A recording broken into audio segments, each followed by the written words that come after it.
Another one. The National Weather Service in Ruskin has issued a severe thunderstorm warning for northwestern Hardee County in central Florida, northeastern Manatee County in west central Florida until 7:30 p.m. Eastern Daylight Time.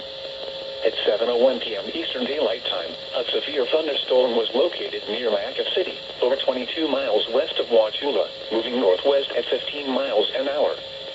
Hazard, 60 miles an hour wind gusts and quarter-size hail.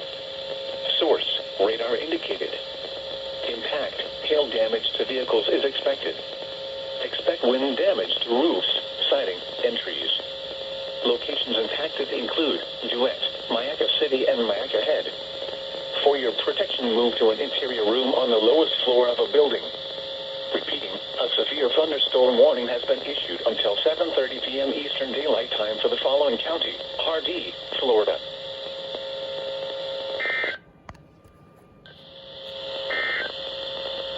The current